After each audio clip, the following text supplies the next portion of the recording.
مرحبا بكم أعزائي المستمعين في حلقة جديدة من بودكاست النادي وضيفي هو الفنان إريك جونسون. I'm very happy to have with me today our guest, dear artist, realist artist, the real Eric Johnson. Thank you. Thank you. I'm really happy to be here. Eric, it's really great to have you on this episode, and I'd like really to start with a biography. If you please let us know about your beginnings. Okay. So, I'm right now. I'm 27 years old. I'm an instructor at the Academy of Realist Art in Boston, and I'm a professional artist and painter and paint maker. So when I was a child, painting, drawing, art, just in general, seemed about as reasonable as saying I want to be an astronaut or a rock star. Not that I couldn't become an astronaut and a rock star if the stars all aligned just right, but it didn't seem realistic that I could survive fiscally, or that I could make enough money to just make the pictures or paintings that I wanted to make and still be able to, say, support a family or have a mortgage. I think we're all preconditioned a bit by that old saying, the starving artist. Mm-hmm. So for a lot of my adolescence, I didn't really take art, drawing and painting that seriously. It wasn't until I became a man, until I became an adult, that I really sat down. I had the opportunity to look at the group of friends that I had, and it generally seemed like a lot of them weren't really concerned with going anywhere in their life, or that they weren't trying to fulfill any kind of deeper drive that they have internally. And I kind of just took a moment and said, I really want to live a life worth living. I want to express myself. There's something within me that I feel needs to get out. So from that point on, I dedicated 100% of my time and energy and intellect to studying art. This ultimately led me to the study of classical realism. Mm-hmm. So at the time, I was living in Western New York, which is very different from the New York that most people think about. Western New York is nothing but grape vineyards and hills. To give you an example, at the time I was living in a town with one street light in it. Mm-hmm. Just one single street light, and then 15 minutes drive to the next town. So it was a very kind of small and isolated existence. So I really wanted to break out of that kind of small town, small city mentality, and be in a place where there is more exposure to people who had an interest in the things that I wanted to, or there being an opera house or a museum, or just multiple cultural things that I could indulge in. Mm-hmm. So I spent a few years just dedicating myself to drawing and painting without any instruction. Mm-hmm. I ended up hitting a wall to where it seemed like no matter what I did, I was not at the level of skill that I needed to pull out of my own imagination, mm-hmm. Or even just copy life. So I knew that I was missing something. The most interesting thing about drawing and painting is that we see everything in all of its lush, vibrant colors and details, and then you try to draw it, and oh my, it's a very big difference than what we see. It takes, you know, an amazing amount of training and dedication to be able to actually replicate what we actually see. Mm-hmm. So at this point, I started to seek out atelier training. Mm-hmm. So I stumbled upon what ateliers were from the ARC, or the Art Renewal Center, which is essentially a worldwide hub where a group of individuals have aimed to connect all of the world's, I don't know if I want to say renowned or accredited or legitimate art institutions that take their teachings right from 19th century French neoclassical traditions. You know, there's also Russian academics, which are similar but a little bit different. But I think essentially 19th century ateliers were a new type of training for the artist. You no longer had to work with the master and pupil. Instead, there was a systematic approach to handling a lot of students.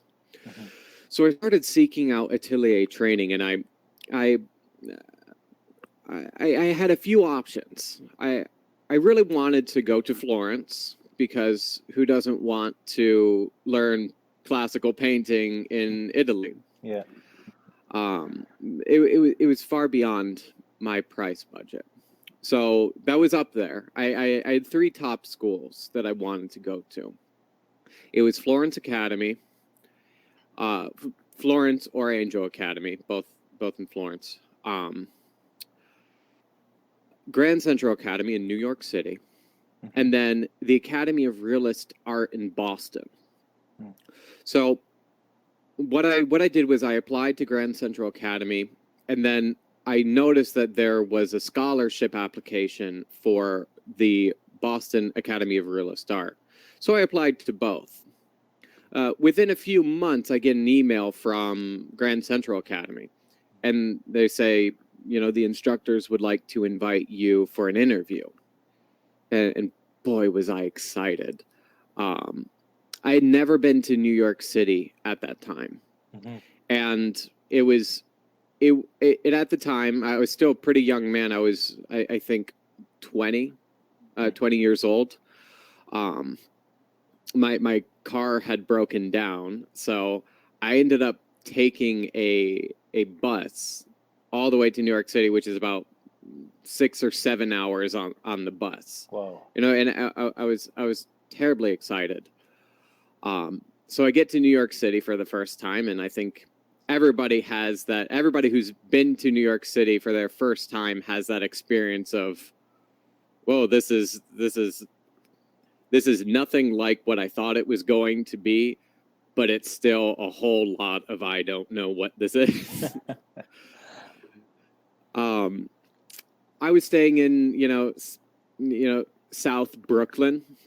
This school was in Uptown Manhattan. So I go to the school, and I get interviewed by some of the instructors. The head instructor, the head of the school, wasn't there because of some family emergency, and so I wasn't able to get an interview with him, which I was looking forward to, because I really admired his work and what he had done for the artistic community, you know, regarding classical realism and just representational painting. So I talked to some of the other instructors, and it went well. I got a studio tour, and then, you know, I went back to my it wasn't a hotel. It was a friend was letting me stay at their house because they were out of town. So I went back there in Brooklyn. The next morning, I get a call at, I don't know, 7 or 8 in the morning. I'm still, you know, trying to, you know, wipe the sleep out of my eyes. So I get woken up by this call, and they say, "Hey, the head of the school is back in town. Would you like to have an interview with him?" Mhm. And I was ecstatic. I was like, yes, of course. And they said, well, can you be there at 8:30 or 9? And I was like, yeah, I'll be there. Mind you, I've never been to New York City. So I was about an hour late to this interview. And it went terrible. It wasn't a great interview. I I had come in at the wrong time, and I was almost, it almost felt to me as if there was picking and prodding whether I could afford to be a student at the school, and what my family life was like beforehand, and what type of intellectual background did I have from an early age. Mm. And I don't lie, and I'm not a good liar. So I always answered honestly.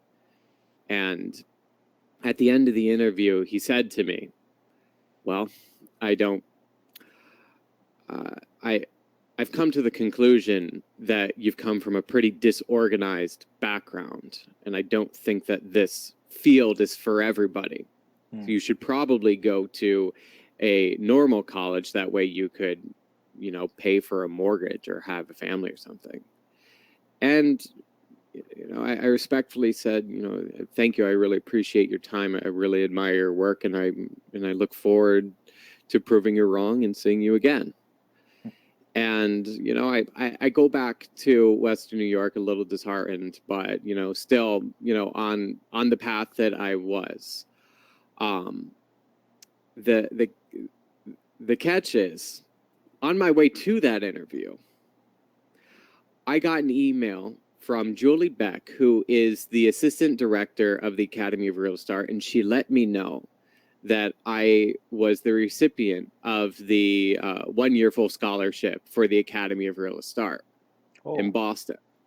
So on my way to this interview, I got the email that I got this scholarship. So although I went back to Western New York a little bit disheartened over that interview, I was still ecstatic because I can do this now. At the time, I was a toll collector. So I was the person that you give your money to, that they let you on the highway. Mm-hmm. It was terribly boring. So I had some money saved up, but I didn't have a ton. So this scholarship allowed me a full year of study without having to worry about paying for school. So at that point, when I went home, I just started to plan and pack. Within a few months, I was going to go to the Academy of Realist Art in Boston. At the time, I had it's like a 1989 Camaro. Older car, no air conditioning. I did some restoration on it, and I packed that up with all of the art supplies, painting, and clothes I could fit, and I drove to Boston with whatever I could fit in that car. I don't know if you've ever been to Boston when college is coming back in town, but anybody who has knows that it is madness, because Boston has one of the largest proportions of college students in a small, isolated area. You've got MIT, BU, Harvard, and all the rest of them. Right. And these college kids just swarm the city like ants on a piece of candy on the floor around the end of summer. So that's about the time I'm one of those ants, and in that swarm. So I get to Boston, and the apartment that I have lined up, kind of falls through. The person that was supposed to leave decided to renew their lease, and I wasn't aware of that. The person that let me know that when I come to see the apartment and get it, that at that point I got there and they're like, oh yeah, sorry. So I'm homeless I'm in Boston with a jam-packed full tiny car with no air conditioning in the heat of the summer. So I'm sleeping in, the school doesn't start for a week and a half or 2 weeks. So I'm sleeping in my car in some random parking lot in Cambridge just to get this training, just to go code to the school. And I was grateful. I was ecstatic. I was happy. I was hungry and sweaty, but I was excited to be in Boston. I was excited to be walking around and going to the museums and everything. I ended up meeting the assistant director, Julie Beck, and she let me know, why didn't I say something? They have the owner of the school has a guest house that I could have stayed in, and I didn't know. I never want to be a burden, but now I know. And surprisingly, after in that very day, I was able to get an apartment. Following that, I went through my training. I completed the entire drawing portion of the program within my first year. Around that time, the assistant instructor at that time had to leave, had to move away with his wife for one reason or another. So I had been very open that I love teaching and that I want to teach. I want to especially be part of an institution or a school like this. So they ended up offering me a job as an assistant instructor after my first year of study. And I was extremely excited and happy about that. So following this, I was in this kind of perpetual wheel of being instructor to pay for being a student, to then be an instructor to be a student. So I was really fortunate that I was able to teach and work as an instructor to help pay for my own schooling. Before this, I had already had a lot of experience in drawing, in painting. So I was pretty well versed, even at that time, being so early in my academic training. After a year or two of being assistant instructor, I became a full-time instructor. So I became a full instructor, and then I finished up my academic training. Around the very end of finishing my academic training, me and my wife, we had a child. So having a child came at a very good time to be towards the end of my school career and the beginning of my or be the end of my schooling and the start of my actual career. Interesting. So for the past from then to now, I've just been painting professionally and teaching at the Academy of Realist Art Boston. Interesting. It's so vivid of experience, really, that you remember all these details, like it's happening yesterday. The funniest thing, I remember when I was a child. I remember distinctly when I was, I don't know, 3, 4, 5. I can't remember the exact age, but I distinctly remember forgetting things. I had a brother, and I would ask him about things that were happening that happened a year ago or 6 months ago, and he couldn't remember what we talked about, what we did, what we played with when we were really little. And I remember that he didn't remember, and I have this vivid image of me sitting down and just internally saying, remember, remember, remember. And much like the Pythagorean philosophy of retrospection, at the end of every single day, I would recall all of my events of the day and think about what I did and what I could have done, and how that would be better. And I've carried that, throughout my entire life. So, with ending the day thinking about all of your actions in the day, all of your thoughts of the day, and what you did and what you could have done, I I have a lot of memories of being a very young child, and that carries on to the rest of my life, of just having a more full memory of all of every day of every moment in my life. Amazing, amazing. I would like to go back to the beginnings and ask you about the thing that pulled you to art. You know, was it just a decision, or maybe an interest of a certain ability or capability of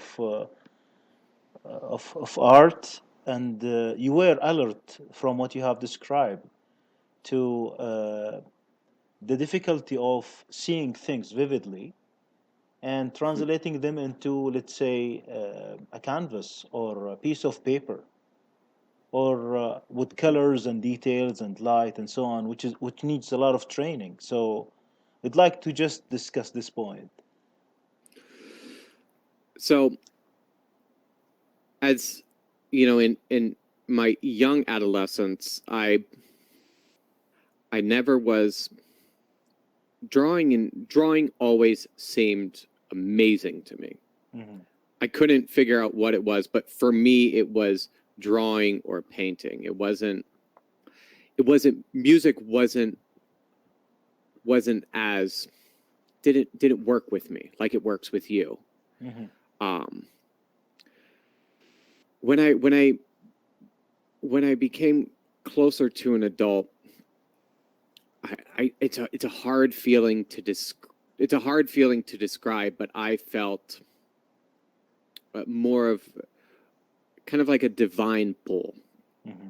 I felt that I had a purpose, and by creating, by in myself choosing to create something that at the time I didn't even know what Mm-hmm. it was that I would create. Like when you were a young man, what music you would be playing. You didn't know what music. Mm-hmm. All you knew is that you had to play these notes to eventually make that music. Mm-hmm. And you still feel that pull, and you're still striving and working towards that unheard piece. Yeah. And I felt that life of purpose, that I felt a full life.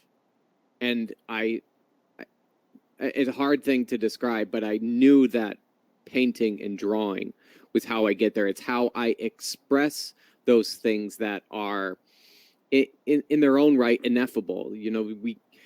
Your music is far more powerful than what you can say with your words. And I felt that my drawings and paintings could be more powerful and more universal than me just speaking a point across. That was the thing that really drew me, that made me take that hard left turn in my life, because at the moment, when I was becoming an adult, I was very unsure. Do I go to college for this? Do I do that? And I took a huge risk. Now it doesn't seem like it's much of a risk, but it was a huge risk to just say I'm going to be an artist, with no concrete plan of what school I'm going to get training from, or if I even was going to get training. Mm-hmm. When I very first made that decision as an adult, I didn't have any plan to go to a school or to get training. Mm-hmm. It wasn't until I hit the plateau, or the brick wall of my own natural self-taught ability, that I realized even Da Vinci, Michelangelo, Caravaggio, Rembrandt, they all studied with somebody. They all learned from another master. Mm-hmm. And I am no Rembrandt, no Da Vinci or Michelangelo, so I can at least study and learn the essential core principles and fundamentals of drawing and painting, and replicating the illusion of reality. Interesting. Amazing. And you mentioned normal school versus the atelier. Hmm. Uh, what are the main differences? We will go and get deeper in the discussion about this. Hmm. But when we say the normal school versus uh, the traditional or the new classical training, the academy. Hmm. So I could, you know, it's hard for me to put a blanket statement over all of art, all of liberal art, liberal art schools, your average college artistic training, Mm-hmm. because their focus isn't just for a painter to be a painter to exhibit their work in galleries or paint, or to paint for churches, mosques, um, Yeah. government institutions, things along those lines. Mm-hmm. Um, they're supplying education for illustrators and people to make all of the things that we don't really think about, like labels and things along those lines. So a lot of artists that want to just draw and paint go to your average liberal arts school, and the education seems subpar. You're generally talked to in very large groups. There's not as much one-on-one training.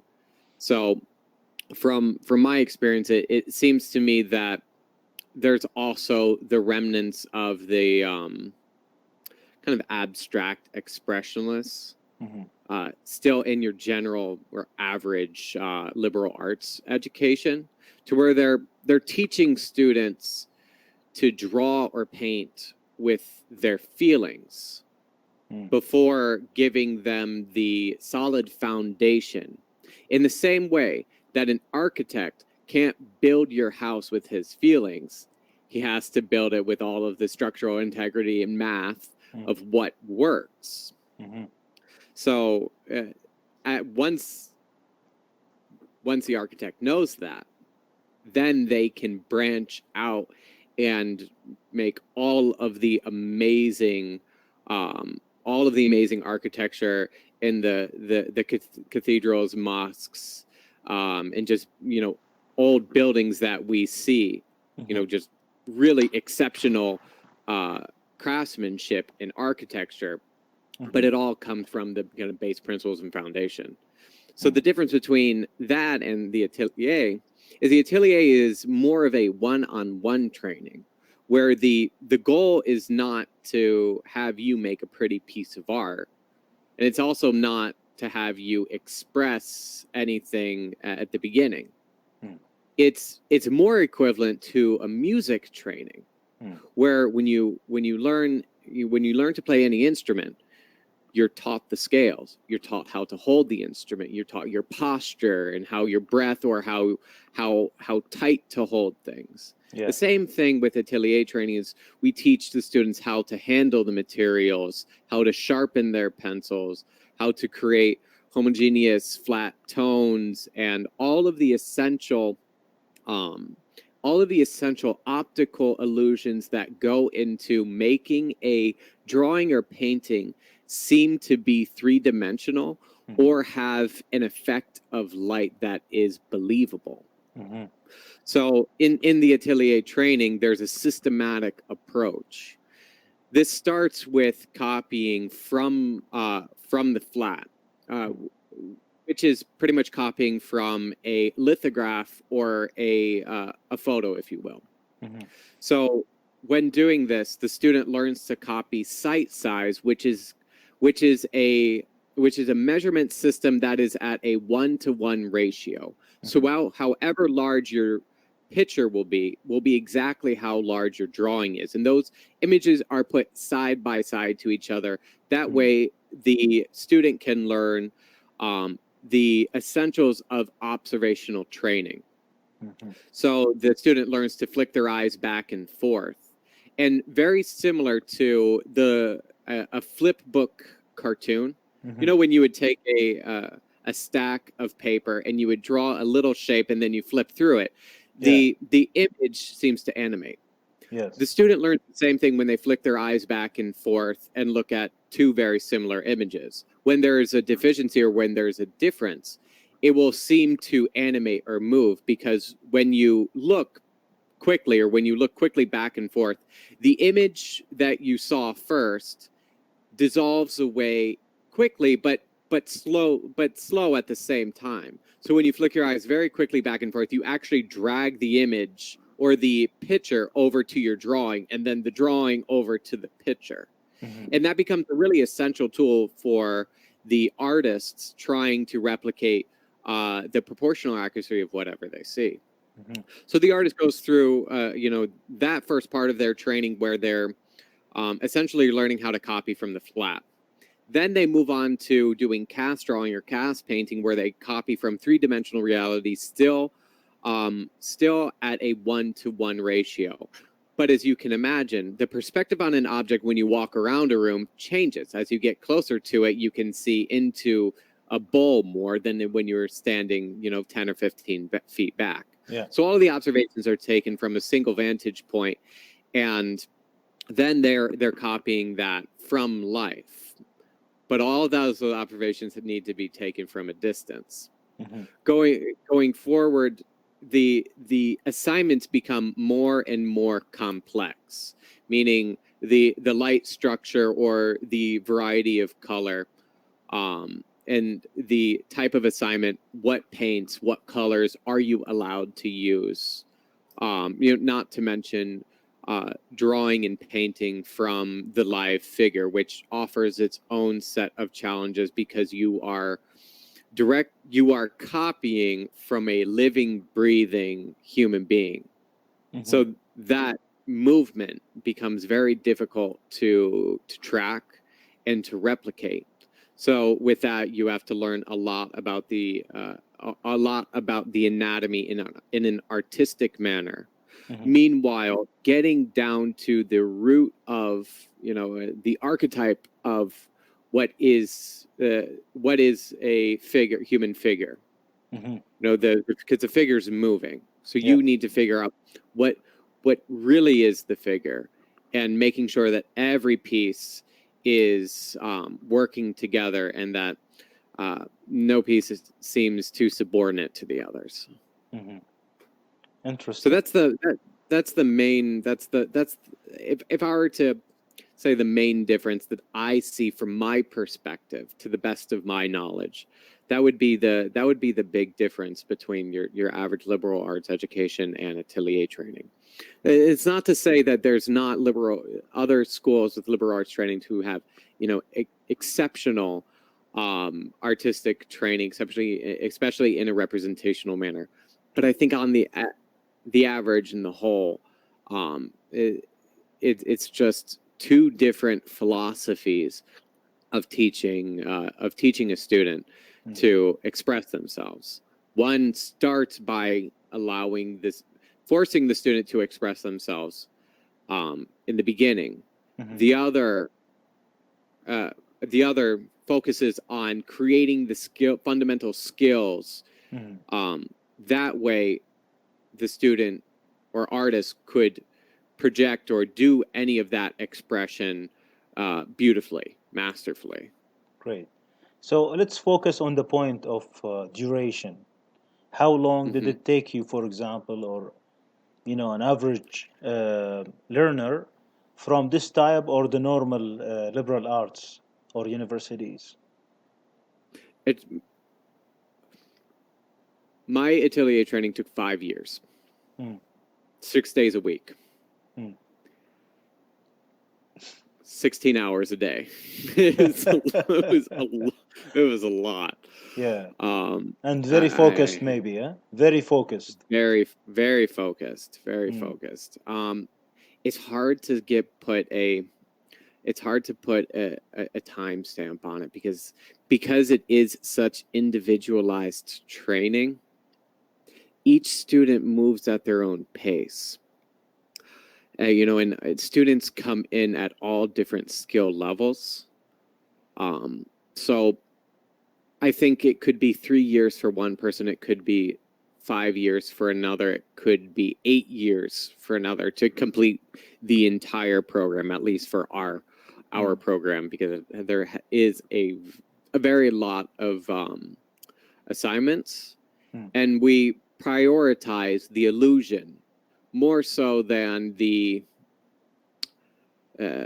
image is kind of resembling what it is. We really want it to, step into the sublime experience of really tricking the viewer. Meaning, when you come and look at the painting, or when you look at the drawing, you should feel like the frame is simply a window that you could reach right in and grab the object, or that the object can come out and hit you.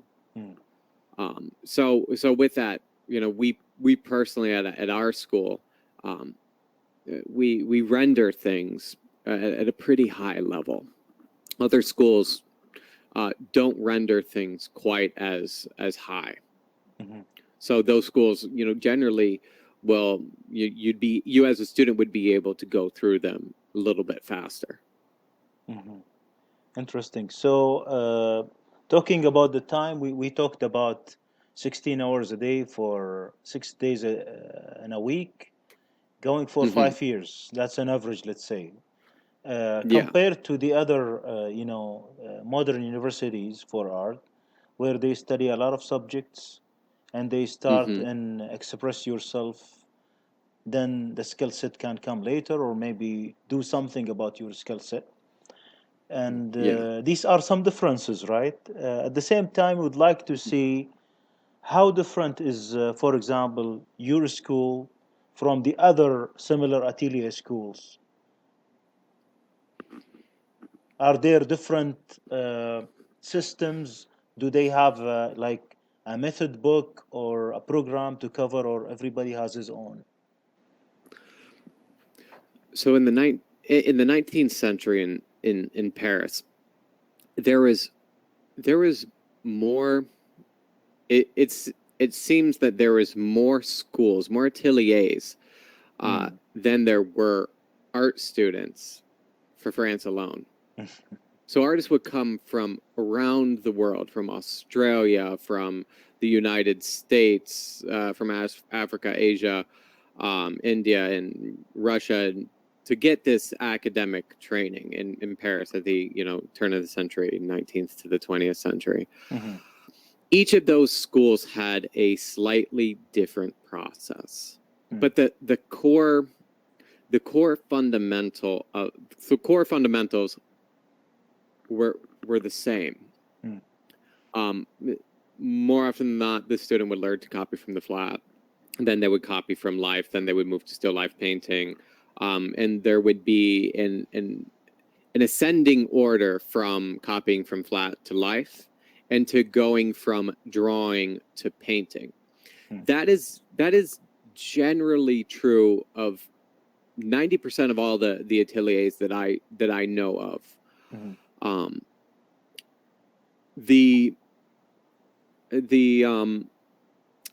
All of the schools nowadays are primarily basing their format off of the Charles Bargue and Jean-Léon Gérôme drawing course. That is generally true for the high majority of ateliers. The difference is the philosophy. The difference that I notice is a difference between the philosophy and standard of the instructor. So every artist has their own natural temperament, and it's only right that you would try to teach your students a bit about what you think is fine, or good, or ideal about a painting or about drawing. So what I've noticed between some schools is sometimes the instructor has a certain relationship with light. An instructor might have a really deep understanding of creating light effects. Give you an example. When you contrast Da Vinci next to Rembrandt. They're both portraits, but they're very different in their light effect, and they're very different in their overall structure as a picture. I think of the same thing when you jump from one school to the next. The base core of them are all similar and the same, but when you start getting into the differences, it becomes the difference of the ideal of the instructor. Other schools are very, very very well versed in creating the form illusion. So there's this. If I were to describe, there's this polarity between light and form in a drawing or painting. When you've got light, you actually have to sacrifice some form. A good example of this would be the 19th century Impressionists, more specifically Monet. Monet's paintings have an exceptional quality of light. Yet the form of the haystacks, for an example, are relatively flat. Interesting. So that is a far extreme of light. Far extreme of form would be your Michelangelo, your Da Vinci, where there's so much feeling of tangibility to the form, yet the figures almost seem a little bit tinny or metallic. There doesn't seem to be quite as much of a really believable light source within the painting. The forms seem lit, but you don't feel blinded at all by that light. So each school will have its own each school will pitch their training somewhere within that scale of really strong light effect to really strong illusion of form. At our school, we try to stay right in the middle of that. I think a couple of very good artists to look up to find that happy middle ground would be one of my favorites is Rembrandt, of course. Another would be a Dutch or Flemish artist called Petrus van Schendel. Another would be, I can't remember his name. I can't remember the landscape artist's name right now. It's just leaving. It's just leaving me. But there's a happy middle ground between that light effect and that form illusion. So that seems to me to be the big difference between atelier. Of course, also throw in there the quality of the rendering. How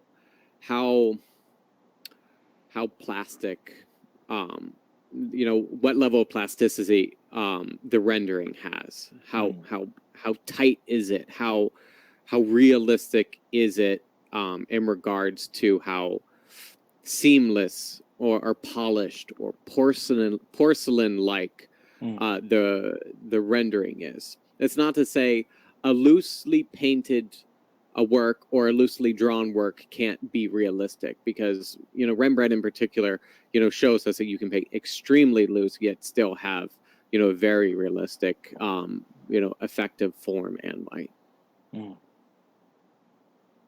Yes. So can you take us, Eric, into the process of the atelier learning process, touching into the apprenticeship, guild, and the graduation, the criteria for graduation? So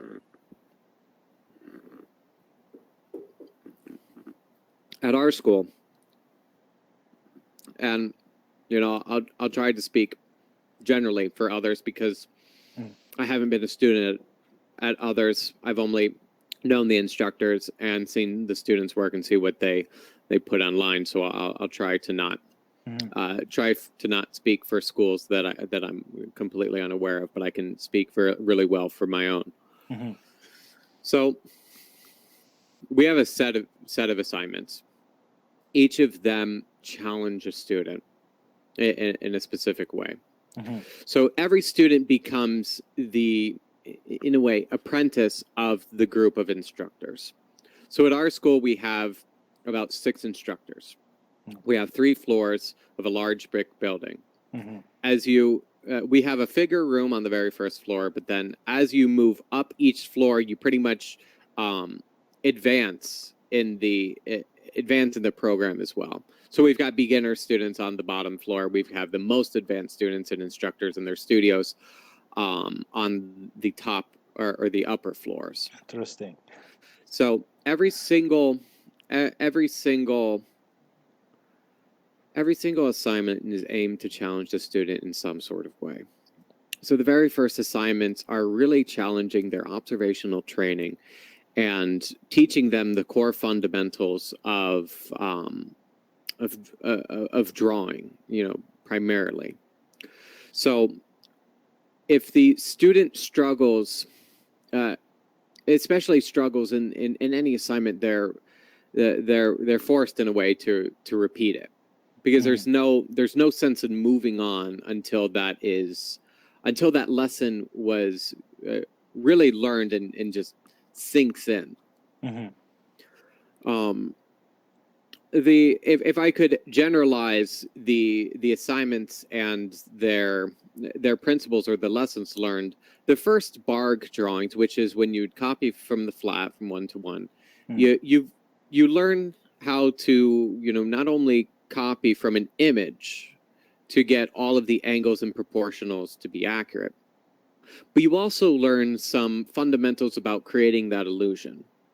One of them is this principle or this concept that to make a form look like it has the illusion or that it is volumetric, you would have to make the exterior contour of that form convex, meaning bulging outwards into space. Mm-hmm. Meanwhile, that division of shadow and light, that terminator where the light ends and the shadow begins, where the shadow ends and the light begins, that is, in contrast to that, relatively concave. So a really good example of this is the early Italian Renaissance masters. You look at Van Eyck, Da Vinci, Michelangelo. You see this really deep understanding of the exterior contour or the appearance of form, the appearance of the illusion. That is one principle that must be ingrained in the student before moving on, because you must never, rarely will I ever say never in regards to drawing and painting, but this is one of those things where you absolutely have to know before you move on in the program. You see artists exaggerate this, like Michelangelo in the Sistine Chapel. Mm-hmm. So I'll give you an example like this. When you are very close to somebody, their face has the most detail, their body has the most curvature and roundness to it. Mm-hmm. But when you see that same person from 200 meters away or 10 meters away, all of that curvature kind of flattens out. So when you're painting or doing a picture that's supposed to be seen from 30 or 40 feet or 10 or 20 meters away, you have to over exaggerate the forms. That way, when they're farther away, they can still seem to have some vitality. Da Vinci, not painting quite as largely in such massive paintings quite as much or as frequently as Michelangelo, gave the funny insult that Michelangelo's figures look like sacks of potatoes. His women look like bodybuilders. Which is funny, but when you really get into the interworkings of it, you realize that you would have to over exaggerate it a bit. Otherwise, they would look almost like stiff, sterile figures with no vitality or motion. You see Peter Paul Rubens go through a very similar thing as he was doing larger pieces in his later years. Mm-hmm. So going forward, when the student starts to learn to copy from life, there's a big difference between copying something from a photo and copying something from life. Mm. The big difference there is an experience that goes into copying something from life. You actually use your eyes to see the physical light as opposed to just painting the light white paper on the image in the, when you're copying from a flat photograph. Yeah. So that is when that is in a way where we isolate each of that, form illusion and light effect. When you're copying from the flat, it's a much greater opportunity for the student to learn how to create the form illusion while having the appearance of the light effect. But when you start copying from life, you're learning how to copy that actual light as it enters your eyes and is then translated through your hand into your drawing, while still trying to maintain a good sense of form. That way the image doesn't become flat. Once those core fundamentals are learned by the student, and this is generally true for 90% of all ateliers, then at our school we give the students still life painting. So other schools will give the students still life painting or portrait painting earlier, and we do in the form of workshops in the evening classes, but in our core curriculum we don't. We have still lives at the end of our program. That way, the student at that point is really proficient in drawing and in painting, and proficient in creating a form illusion and a light effect. Once they do that, we give them still lives, which each have a series or set of obligations or lessons to be learned. The first is a red, white, and green object. Red and green being complementary colors, meaning they're opposite on the color wheel. The red object is usually a piece of red fabric that is high chroma. Now, when I say chroma, I mean the intensity or vibrancy of the color. A great example of this is a construction worker will usually have a high chroma vest on, a very vibrant orange or a very vibrant yellow. A high chroma color is very easily seen by the human eyes. It looks very juicy and vibrant. Meanwhile, when you look at a piece of wood, we have to strip out of our thinking black and brown and gray. There's only the primary and secondary colors. So wood generally is an orange color. It's yellowish, it's orangish. You wouldn't call it green, or some woods you might. Yeah, you wouldn't call it green or purple or blue. You call it this kind of tannish, which falls under the yellow or orange range. But its intensity is very low. So we have the student paint something that has an intensity of color that is very high. Now, if you've ever painted, you know that red isn't a really bright color. It may be vivid, but it's dark in value. So if you mix white in with red, you get pink. And that is less than desirable. So we teach the student how to glaze in that, to do underpaintings in a traditional or classical manner, to where they'll put thin transparent layers of paint over that, which will increase the chroma of the color while increasing the value. The same time, we have them paint a porcelain object or a white object that is glazed. So that object would have a specular highlight, which a specular highlight would be like the highlight that is usually on the nose or on your lip or the highlight in your eye. Usually when the object is slightly wet or oily, there will be a moment of reflection. So we give the student a white object that has that reflection. Now, that becomes difficult because in order to make that highlight look light, you have to paint everything else around it darker. And that's the real challenge, is making that white object still look white while still having the room to have that specular highlight. Wonderful. Going forward, we teach them a tenebrism assignment, which is sometimes synonymously used with chiaroscuro. The difference between chiaroscuro and the tenebrism is the tenebrism utilizes the shape of the light itself. It's usually a dark and shadowy painting or a dark and shadowy environment.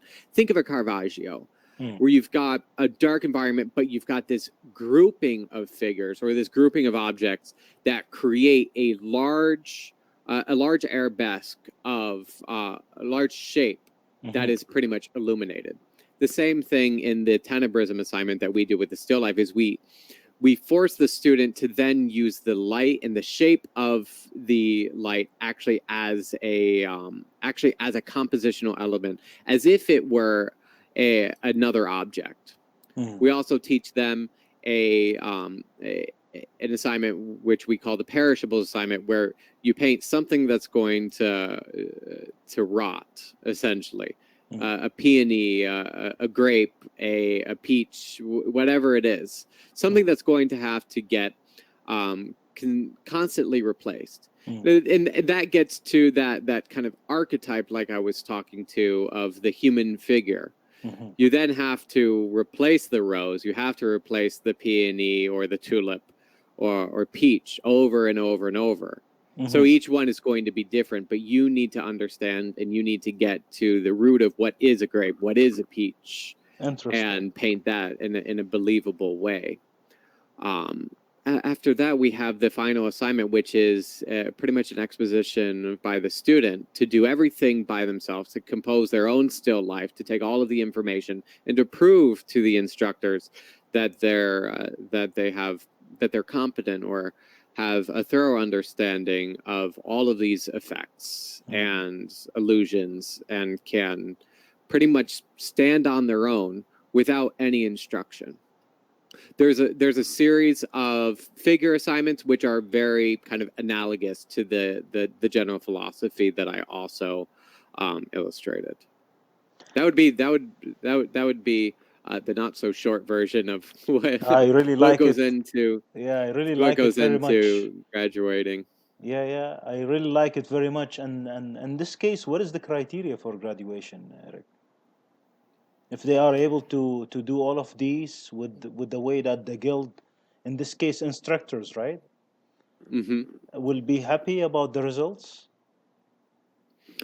Yes, I mean it's hard to say that there's a criteria, because you also have to think that this is I'm speaking specifically for my school. Yeah. We don't have a military mentality at our school. I've talked to a lot of students, and I've seen other schools where there's a very military mentality.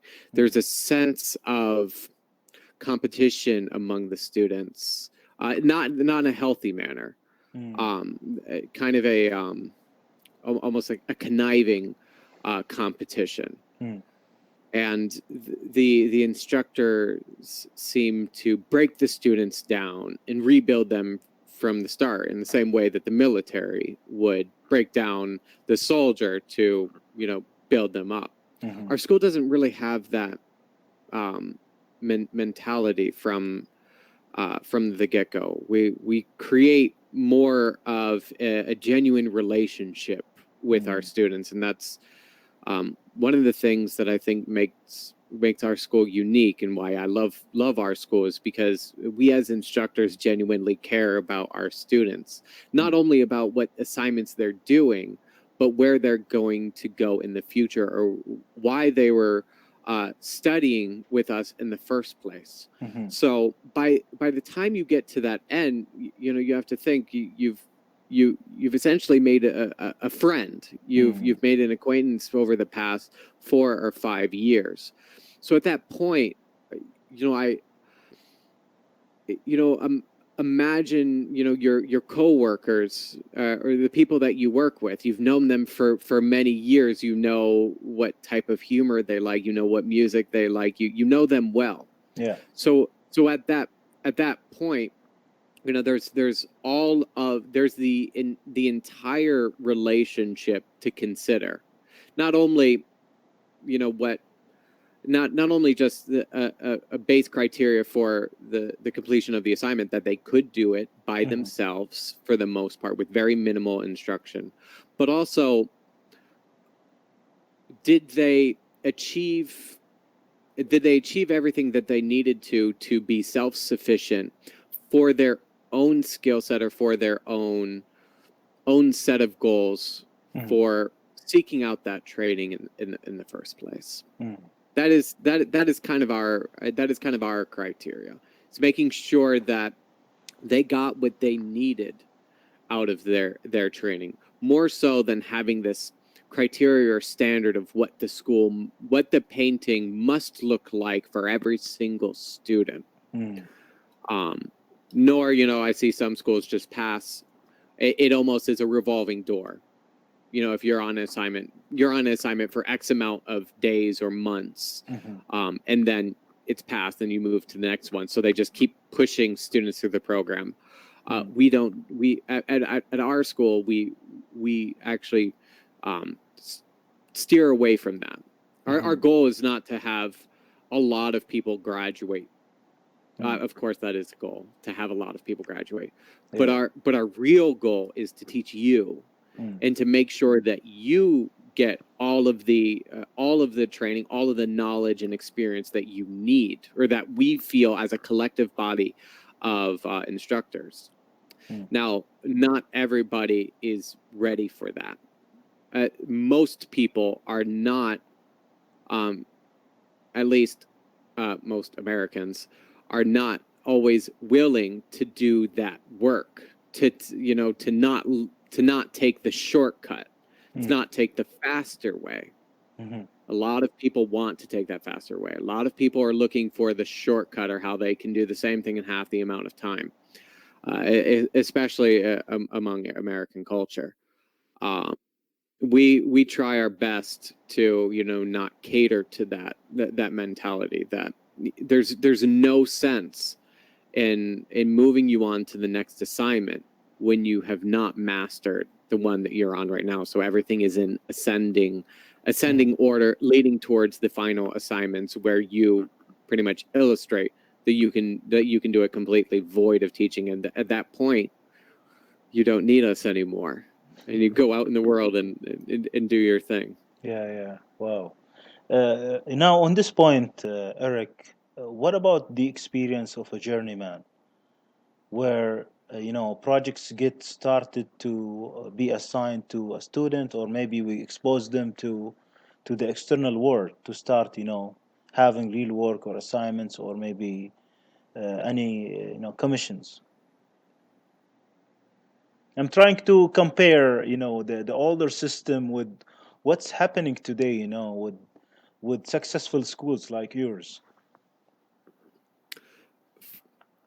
I think one of the benefits, of most ateliers is the head of the schools and the instructors in general are professional artists who are making work, getting commissions, and exhibiting in competitions and galleries around the world.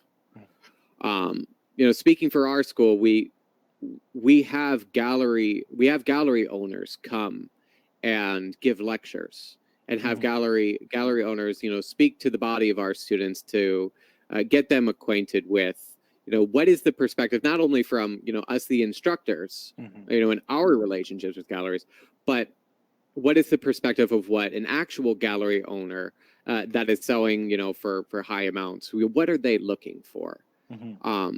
We also have we have multiple times a year we have paint manufacturers, and it's as broad of a variety of other professionals in the needed field for representational painting, for classical realism, or the type of learning that you need to become a professional artist and survive on just painting and making your art. That that goes into that goes as far into photography.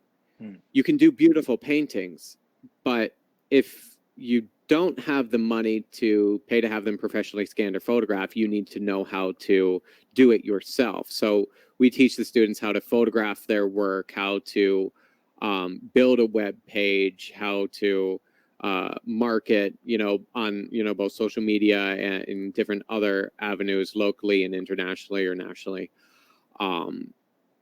That is less structured than, say, the regular core curriculum.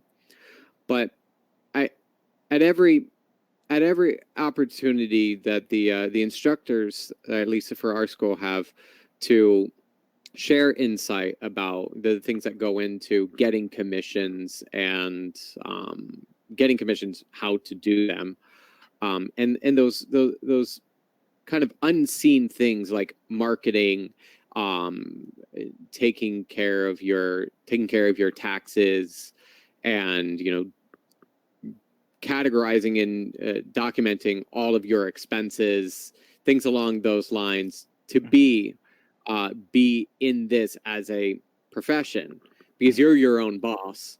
You have to hold yourself accountable.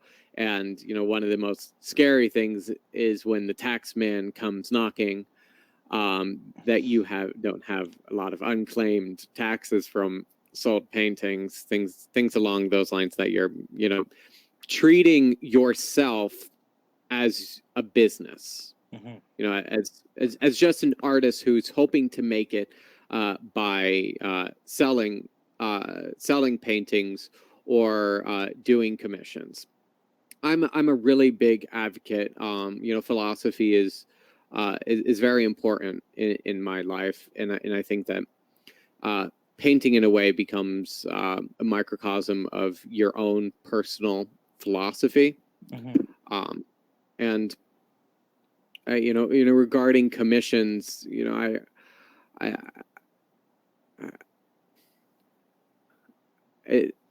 artistic training isn't the best place per se to talk about ethics, but general American culture has left a lot of ethics behind. It's not, America's not the most ethical place in the world, is what I'm trying to say. And I think that doing the right, doing good, good, capital G, good, I think is really important for professional artists, especially when you are your own boss. If you're thinking of yourself as a business, if you found out that Apple was ripping people off and giving them subpar things and treating their customers really well, treating people very poorly, I'm sorry, not well, you wouldn't want to buy Apple even if their products were very good, because that there's a disconnect ethically. And I think of the same thing artistically, that it's not that I think a bad person, and I want to say anybody is truly bad, because I think that we all are innately good, coming from the source that we come from. But that the beauty of your art, the beauty of your music, is going to come from the beauty of who you are as an individual, how you treat people, how you think. It all comes from that internal. If you think bad thoughts about people, you're probably going to have bad words and bad actions for those people as well. And I think the same thing when it comes to the quality of the art and the subject matter of the art. It is, it's cheesy, or a little trite to say that every painting is a self-portrait in a way, or every piece of music is a self-portrait. But it's like the sorrow of Chopin. You can hear the internal sorrow within him. The happiest-go-lucky person isn't going to have that same depth of that kind of emotion. And I think the same thing artistically, and I think that's what really draws people to a commission, is when you buy a painting, there's nothing that we own in this world, right? When we leave this physical plane of existence, where we leave everything behind, in a way, you become the proprietor of whatever piece you own. Mm-hmm. And, just like music has power, and I think, the Orphic hymns are a great example, lots of allegory speaking about the power of music, making Hades weep. To the same thing with a painting. Mm-hmm. I think that, every painting becomes, a kind of an emotionally and spiritually charged artifact. Mm-hmm. Just like sound becomes, something that, it's like the creative, it's like the person is just the conduit Mm-hmm. to let that creative force flow through. Wonderful. And I think that generally the idealist in us, the good part of us, has an appreciation for good music, good art, good architecture, Mm-hmm. because it is the same as the source that we come from. Mm-hmm. It goes back. Sorry, I'm getting a little bit off topic. I'll finish with this thought. Mm-hmm. The bad experience, the bad experience disturbs us all the more. And I think it's funny that countless wonderful memories, joyful moments go by unremembered Mm-hmm. for the majority of our life. There's so many wonderful moments that we have with the people that we love that we can barely remember. But that, tragic, terrible moment, we remember vividly. And Mm-hmm. I think it's because that is unnatural to us internally. Mm-hmm. That it's almost like we psychologically must remember what that was, bad. That way we can avoid it. Mm-hmm. That, if it was just something that, was transpired from our own actions, that's not part of us. So we have to remember it to steer away from it. That way we can be on the true path of the good and the right. Sorry to get a little. No, I said not it's to all extend it, connected. I started going. It's all connected, and it's really part I of the agree. experience, actually. I agree. And I would ask a question about artist practice. An artist needs to progress, improve, scale up, or at least maintain the skill set he or she has. So, how would you describe the practice process or maybe routine for an artist? I know that about music, but I would like to see how an artist would go and practice on a daily basis. I recommend to my students that they draw every single day, Mm-hmm. with a few exceptions, holidays, Mm. illness.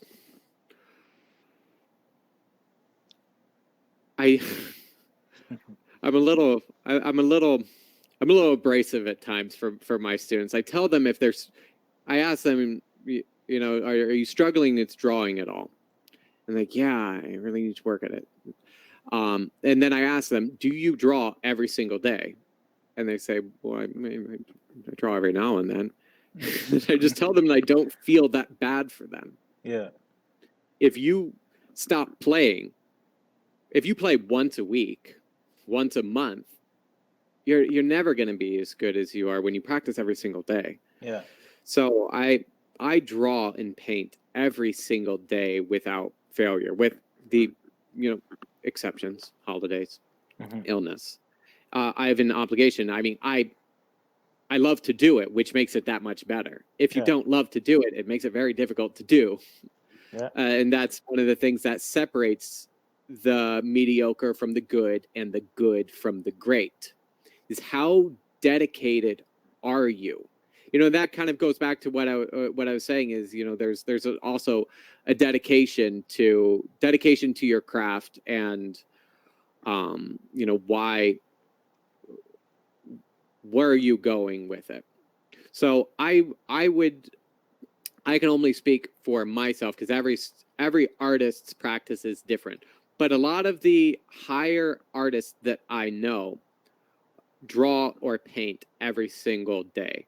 I'm not as much of a snob when it comes to natural light versus artificial light or photography over life.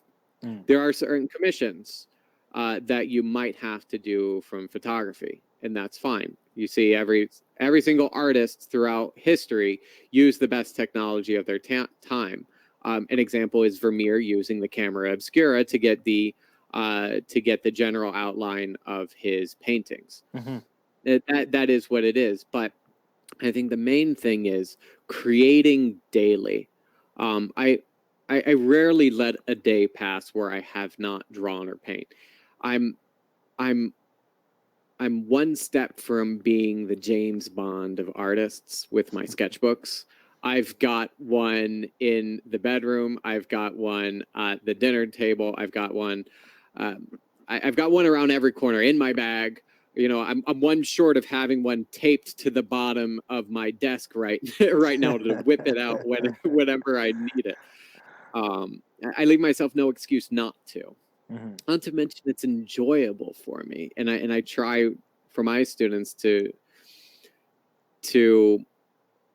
help them build that enjoyment out of it, because you probably remember when you were a young man, playing might not have always been as enjoyable as it is right now. You need a certain depth, you know, when you're struggling to play certain notes. It's a little bit more difficult to get the full appreciation of your craft. And you know, that's what I try to instill in my students is, you know, you should do it wonderfully. You should do it joyfully. You know, shouldn't take it all too seriously. You're with artists, and I'll make the assumption about musicians. A lot of I notice a lot of artists comparing the quality of their work with their self-worth. And, you know, I assume, you know, similar things with musicians who are struggling or learning, that they're not as good as they want to be, and they confuse that with their own self-worth.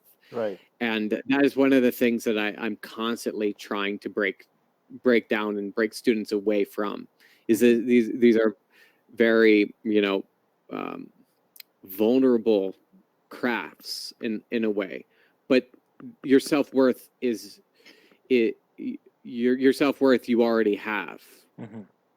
Your artistic ability is not consistent with it.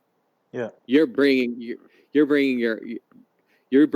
art up to let it be a tool to show the rest of the world that which is what is already within you.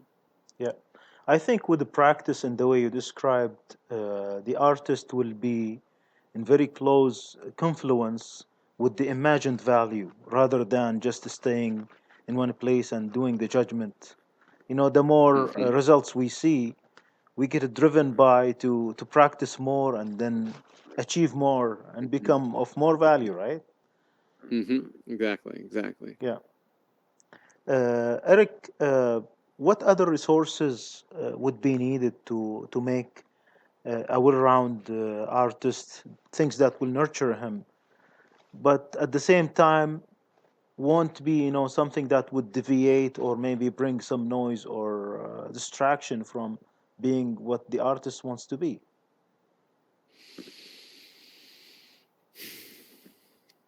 I think firstly, you have to know your craft. I personally have I'm very fond of reading. I also like to collect books. I'm a bit of an obsessive person, so you know, I have all of these little things that I obsess about. I like to read books on painting written by painters. So I have a collection of first, second edition physical books, and then PDFs. I've got about 300 or so books written on painting by painters, old treatises on painting from the past, Wow. 500-600 years. Can't say that I've read them all, Mm. but I've got a long life to live, and I've got plenty of reading material for it. So,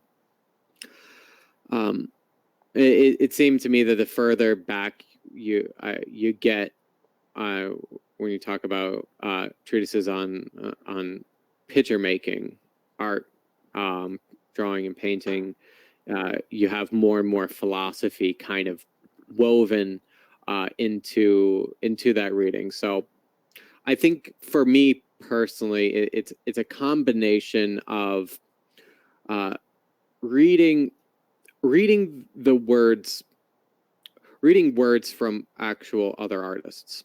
Mm. It's I think that could be analogous in music to listening to the work of the older masters, who you admire and put on a pedestal, that they did something right, that what their work is fine. Yeah. Fine in the sense of fine china or fine furniture, not just lukewarm fine. I think that combined with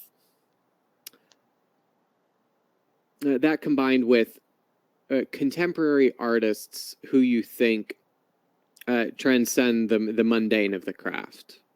Your contemporaries are also great sources of information, because they're developing part of the same thing that you are, but they have a specialization as well. I think between that and I come back to reading and just writing in general. Even from its most ancient form, being pictoglyphs, which would be turned to hieroglyphs, which ultimately turn to letters, which are organized into words. It seems that humanity has had this relationship with symbolism, and words in reading become the direct thoughts of an individual. So I think that embracing your philosophy or religion, whatever that might be, I think is a big part, at least for my own personal development, out of to have a more full experience and depth in my own personal work. And how do we avoid distraction or maybe questions that might divert us from the purpose? Maybe getting deep into some wrong readings or maybe experiences to generalize. This is maybe a little presumptuous of me. I think that internally we know, internally we have a knowing. I think that we have a deep spiritual knowing, or deep intellectual or emotional knowing. We know what is good, we know what is bad. You can identify what is bad music before you are good at playing it. Yeah. Before you were good at playing good music. It's just like art. Sometimes you don't need a full artistic training to know what is good art and what is bad art. Right. I think the general, the quality of the work and the quality of the individual, if the person is truly conscious, can identify what is good reading, what is good questions. If something stirs jealousy, greed, the whole variety, anger of bad emotions, you can identify that. I think that the best gauge is that which is internal, where knowing what is right for you and what is right for your own artwork. So it's hard to say what to avoid, because that's a little different for every single person. What I recommend my students, in regards to drawing and painting, is that they indulge in artwork that they think is good, that they think is fine. on Instagram, on Facebook, there's on the internet and just in general, there is a massive amount of bad art, just like there's a massive amount of bad music. There's plenty to avoid, especially within the past 100 years. Yeah. I think it's very important that the artists only fill their vision with good things, just like you would want your student to listen to good music, you know, and they might think some music is good that you don't, or that you think is subpar, but they might know a little something different than you do, and they're developing in a different direction. I think the same thing artistically is we each have taste. We can generally agree on those core fundamentals of the difference between sound and music, and the difference between we'll say art and fine art. Anything that I scribble on a piece of paper, I can call art. Yes. But there's a difference between art and fine art, in the same way that, you know, there's a difference between sound and music. Right. There's a certain organization there. There's, you know, a transcending of that kind of raw material to, you know, an organized piece.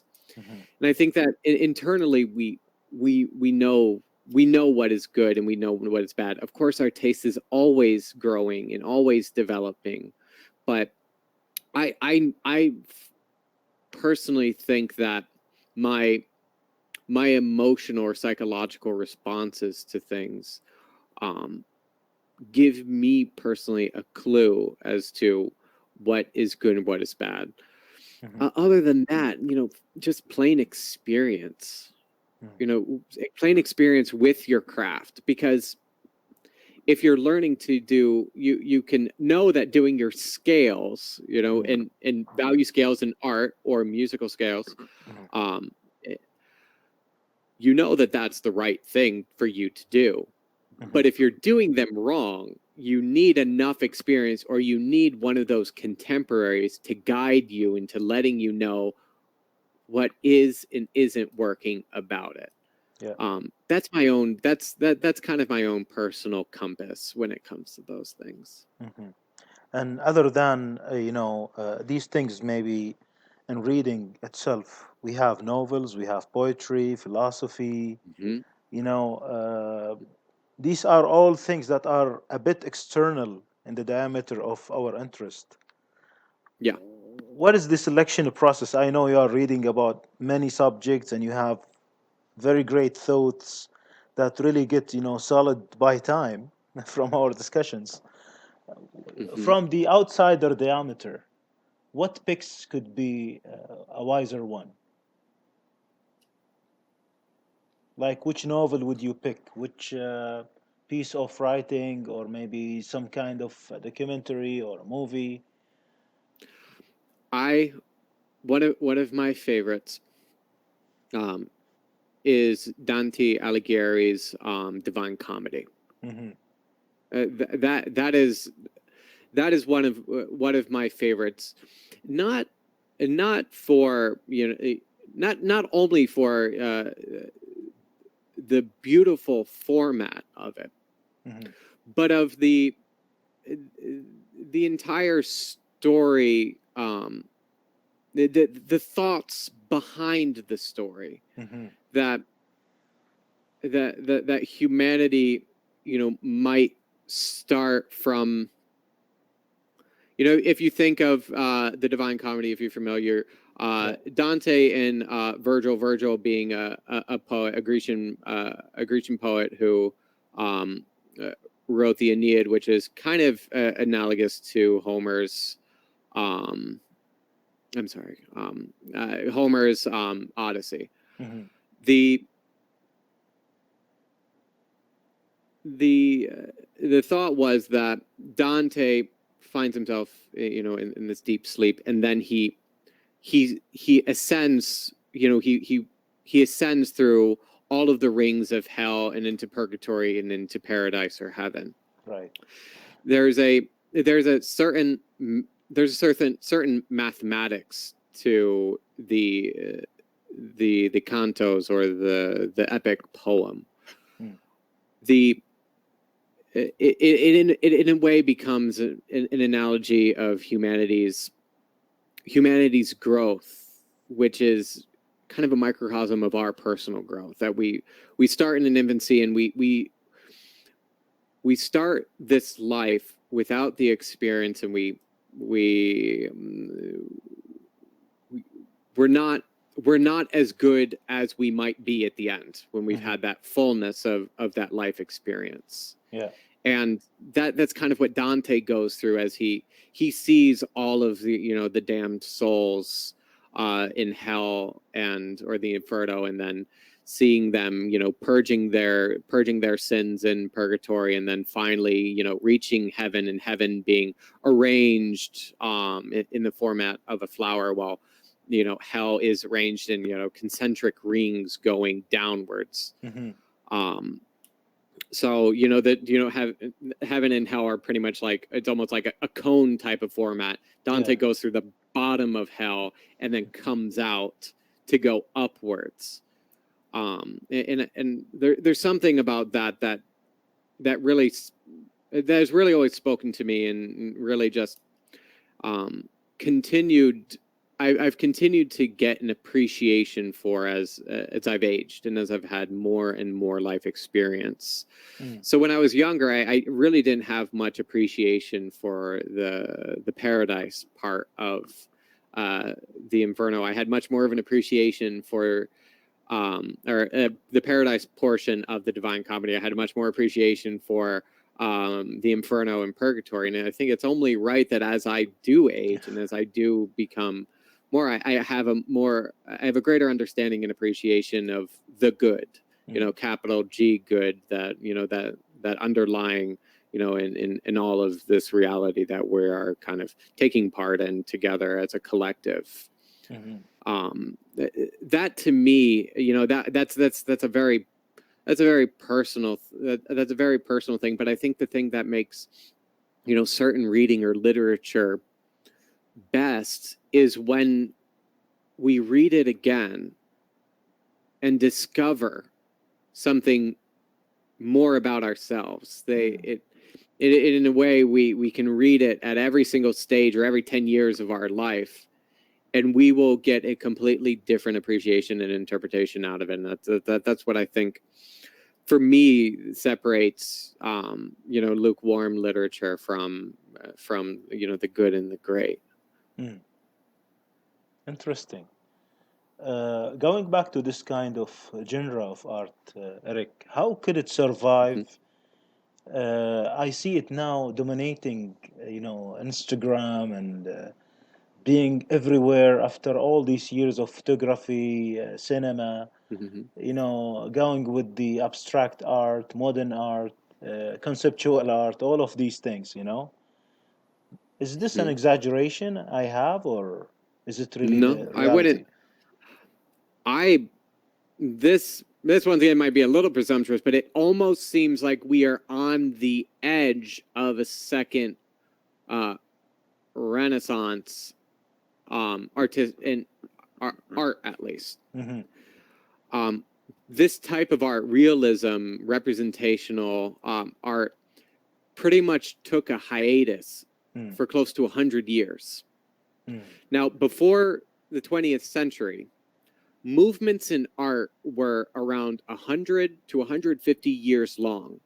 Baroque, Rococo, that style of art lasted for a really long time. It wasn't until the 20th century that we had a new art movement every 10 years.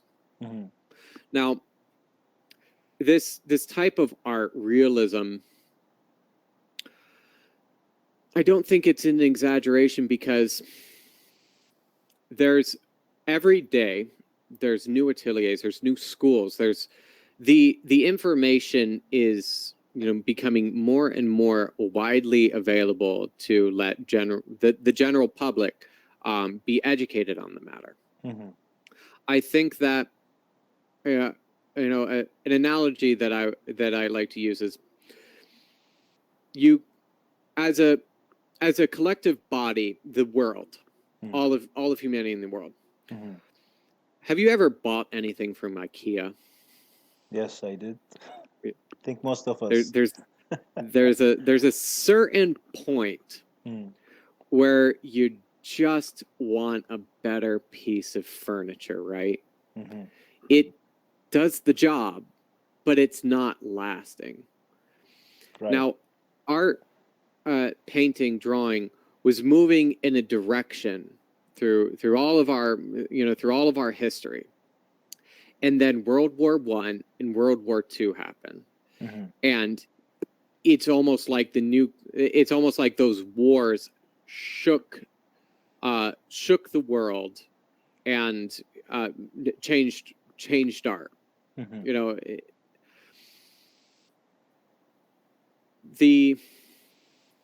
Just like you want at a certain point, you crave that fine piece of furniture, that fine china, or that watch, or those shoes, or those clothes. That there comes a point in your life where you care to have a certain level of craftsmanship.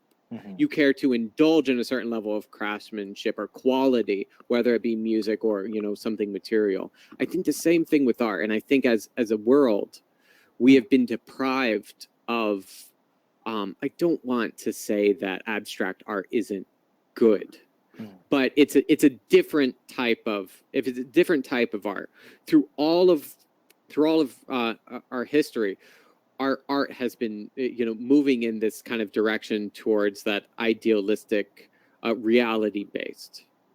I think that the advent of psychology and abstract expressionist work kind of go hand in hand in the early 20th century.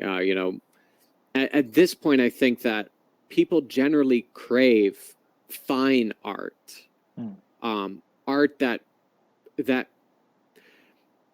gives you not only substance in subject matter, but substance that you can contemplate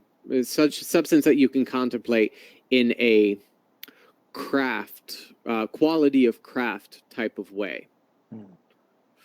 Like the most beautiful piece of music played by somebody who's somebody who is mediocre or an amateur. They're playing the right notes, but they're not playing it well. Yes. It doesn't let that message be heard. And I think that people generally want to see fine art in today's world. Where I think there's going to be a shift. We've got artists that work primarily from photos, and we've got artists that work primarily from life. We'll leave abstracts and expressionists kind of out of it to a degree, but you've got people that work from photos. You've got people that work from life. Generally, as all of our life, we've had photography. We're preconditioned by photography. Imagine living in a world where the only image that you've seen is made by human hands. No labels, no printed anything.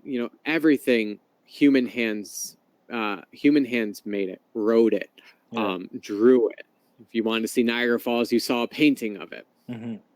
Now we're so preconditioned by photography that there's a certain disconnect. You're letting a mechanical device be kind of the in between reality and your humanity.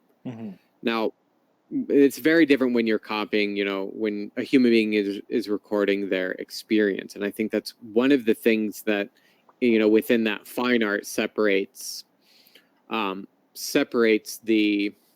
I don't want to say photography art isn't great, but for me, I'm biased. The good from the great. A really great painting of a photograph looks like a photograph. Yeah. You know what I mean? Maybe certain artists will transcend that photograph. Absolutely. I can jump aboard with that. Mm. But when you work from life, there's so much more that goes into just copying the shapes and values and colors of a thing. Mm. There's a translation that goes in, and that's where all of the individual's humanity comes out, you know, onto the painting. And I think that people really respond to that, and people have not had that and have not seen their contemporary man or woman Yeah. do that. Mhm. When we think of really fine art, we're quick to look back 200 years. Mhm. We don't look back to 10 years very frequently. We Yes. look back to the old masters. We look at Da Vinci. We look at Michelangelo. You know, we go back 500-600 years. We look at Van Eyck, and you know, all of the great artists. You know, specifically Western European art is what I'm talking about. So I think the world is craving it. I think it needs it in this time. Mhm. I think that art, music, literature, all of the great crafts of humanity have a certain magic to them, Mhm. and I think that, you know, the world seems to be in a very sick place, Mhm. and I think that to combat that sickness, it's almost like the divine mind is bringing all of this good music, good art, good architecture to the surface, like a physician would give you a pill. It Mhm. would give you medicine. You know, I think that good music and good art, you know, specifically because your music, I'm art, and this situation is medicine for the soul. Yes, and is much And needed I nowadays than more than before. agree. Yeah, I think it's. And that's one of the reasons why I Mm. think, sorry to interrupt you, Mm. that's one of the reasons why I think that it's not an over exaggeration, and you know, maybe it's presumptuous on mine or our part to Mm.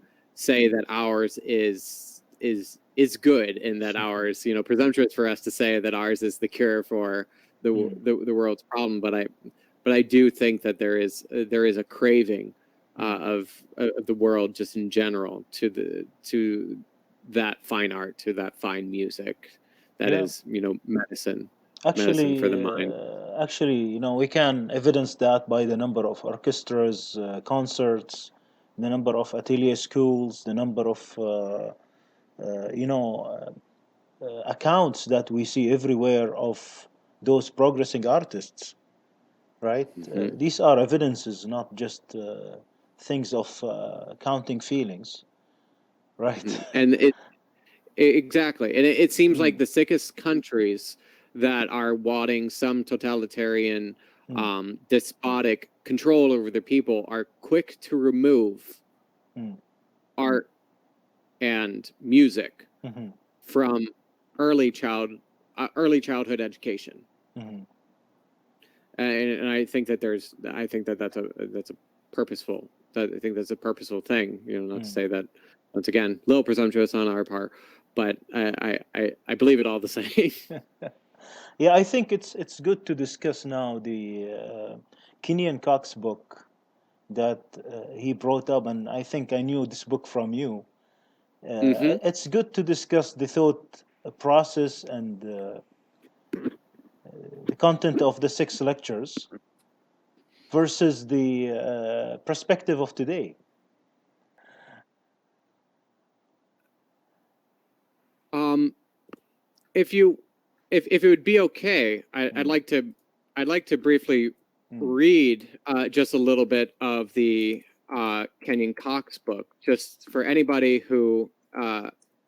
doesn't who isn't familiar with it, can just get a sense of the perspective of Kenyon Cox, who was an artist in the 19th and 20th century, who studied in Paris at the time, and he was primarily a mural decorator. Mm-hmm. And usually, when we think of mural decorators, we think of kind of cheesy paintings on the side of buildings. Mm-hmm. Um, but we're talking murals in places of government and public libraries and judicial branches, things along those lines. Would that be okay if I Sure, just for sure. It would be great to do so. Please. Okay, great. This is what I refer all of my students to. This is the part of the opening of the classic point of view. Kenyon Cox says, now let me give just a little backstory. Sorry for the tangent. Kenyon Cox gave these series of lectures at the Chicago Institute of Art in 1911, and it was recorded and turned into a book. So he says he makes a kind of plea for what he calls the classic spirit. He says the classic spirit is the disinterested search for perfection. It is the love of clearness and reasonableness and self-control. It is, above all, the love of permanence and continuity. It asks of a work of art not that it shall be novel or effective, but that it shall be fine and noble. It seeks not merely to express individuality or emotion, but to express disciplined emotion and individuality restrained by law. It strives for the essential rather than the accidental, the eternal rather than the momentary, loves impersonality more than personality, and feels more power in the orderly succession of the hours and the seasons than in the violence of earthquake or of storm. And it loves to steep itself in tradition. It would have each new work connect itself in the mind of him who sees it with all the noble and lovely works of the past, bringing them to his memory and making their beauty and charm a part of the beauty and charm of the work before him. It does not deny originality or individuality. They are as welcome as inevitable. It does not consider tradition as immutable or set rigid bounds to invention. But it desires that each new presentation of truth and beauty shall show us the old truth and the old beauty, seen only from a different angle and colored by a different medium. It wishes to add link by link to the chain of tradition, but does not wish to break the chain. Wow. That's just a section within the first 5 pages of Kenyon Cox's The Classic Point of View. So Kenyon Cox at this time is seeing the fine art that he dedicated his life to learning and to exposing disintegrate with the kind of modernness or this new sense of modern art. You have to think that you have artists like Picasso painting cubism.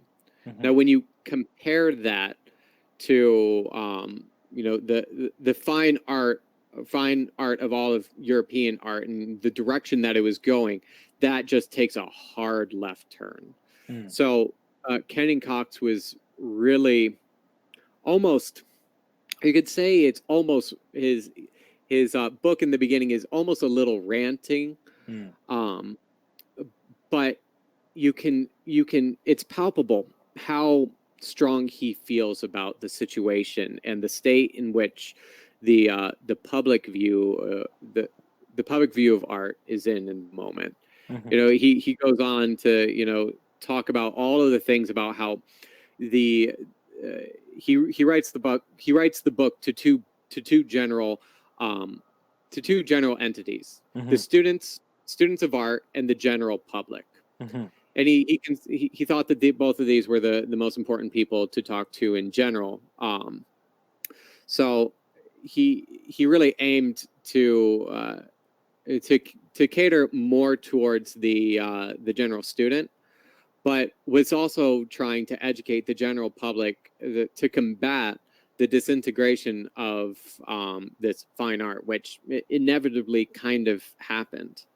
You know, he illustrated exactly what artists are doing today in the 21st century. You know, the artists, especially the artist student, looking for shortcuts to notoriety and fame, and prioritizing that notoriety and fame. And the you know, he says the poo-pooing of the masses to attainment. That the art critics become the thing that, you know, tell the rest of the public what's good and what's bad, as opposed to it coming from an internal source of that individual. And that, you know, there's just a different frame of thought, which is damaging the art that he dedicated his life to.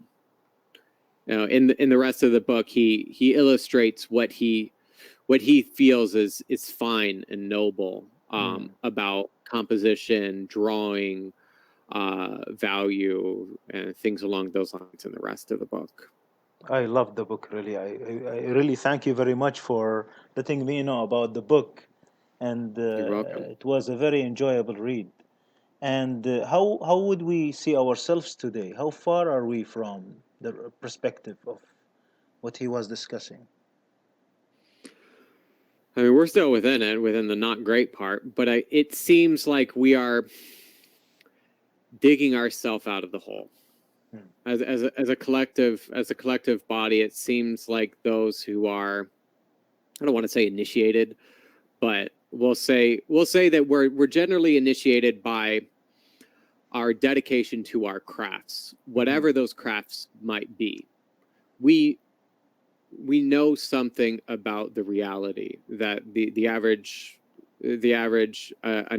uninitiated doesn't. Initiated through that dedication, dedicating our lives to a certain craft.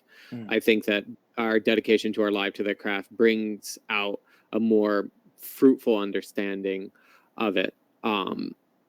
It seems that, you know, there's a reason why I love the classic point of view, is because it's so relevant now, over 100 years later. And it seems like we are moving in the direction that he hoped we would, as opposed to you know, letting the art world turn to some despotism. Okay, some people would say, give us a break.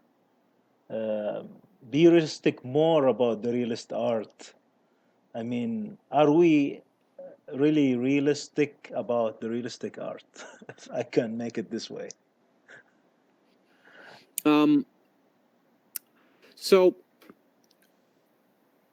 what exactly do you mean by realistic about the realist art? Are we saying about the direction that it's going, or are we talking about the quality of it?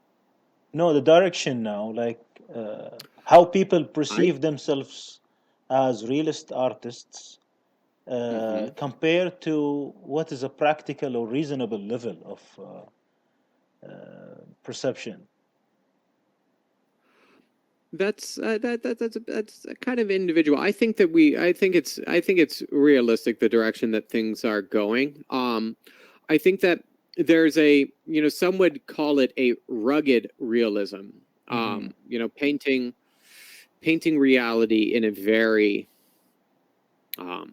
gritty manner, where all the pores are there, where all the hairs are there, where all the little smudges of dirt. That's what I would consider a rugged realism. Yeah. I think that as we move more and more realistic in the art, I think there's going to be a point where things get very, very realistic, and I think that as a humanity, we crave principle, and I think we crave idealism. So I think that the direction that we're going is, you know, continuing to get more and more realistic. We've got, you know, mass amounts of photorealist painters who are painting every pore and every little drop of water. But that doesn't move people in the same way that, you know, it's a hard thing to describe with words. Doesn't move people in the same way a Fragonard or a Da Vinci or a Michelangelo move them. Mm-hmm. So to me it seems like another microcosm of our own personal development as our tastes mature. I think as a collective body of humanity, there will be a maturing of an idealistic, at least I hope, ideally, an idealistic world. And not only in a world where in painting, you look at old painting, it's always a sunny day. There's never a blemish on people, and there's always a beautiful sunset in the landscape paintings. There's a point to it that's an idealistic picture that is to be contemplated. And I think we generally want world peace. We generally want that ideal where we all can live well. And I think there's a similar thing in art. There will come a point where there will be a maturing. So I think the direction that it's going in, you can't stop it. That it's one of those things that I look at as inevitable. Like the destiny for all of us is inevitable.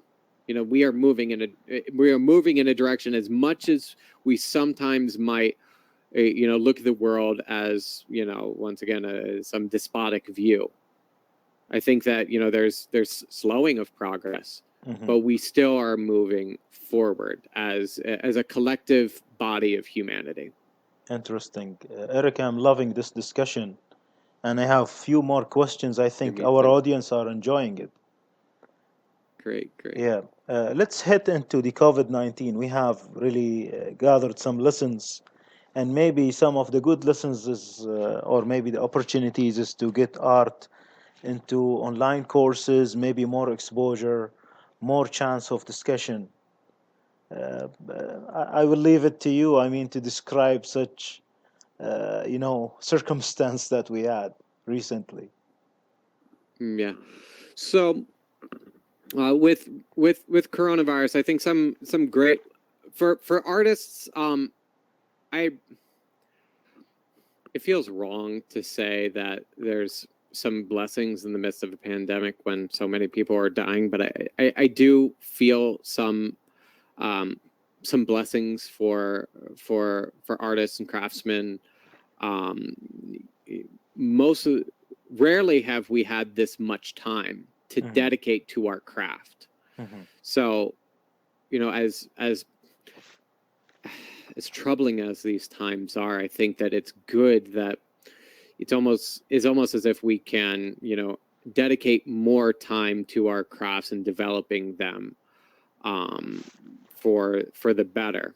Online, it's one of the other great things is a lot of older people didn't really know how to use the technology that well, and generally avoided it. Now they can't avoid it, so it almost seems that we as a collective body have all agreed that this technology is needed and are utilizing it. That way we all can stay sane and still stay relatively connected to people, while this whole thing blows over. Yeah. So that it's been a great opportunity for people to become better acquainted with the technology. Although I think we also crave human connection. To be surround ourselves with people as well. But to those of us who have a family, I found the greatest blessing is my daughter is 2.5 now, and I was always working. I was always commuting on the train for hours to go to work, and now I can spend time with my family, and that to me has been one of the biggest blessings that I've experienced in my own personal artwork, is having that experience, you know, it's given me the opportunity to do paintings of my daughter and to do paintings of my wife, which I generally wouldn't have been able to do. And you know, those pieces aren't really to sell. Those pieces are for me or for us alone. You know what? You know, my craft isn't there to be sold.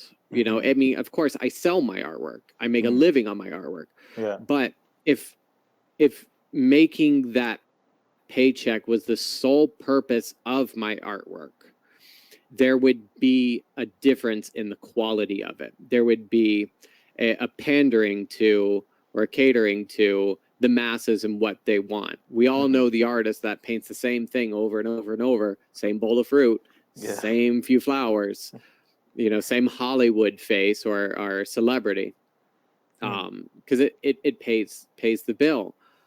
But at the end, why do it in the first place? To each their own. To each their own, really.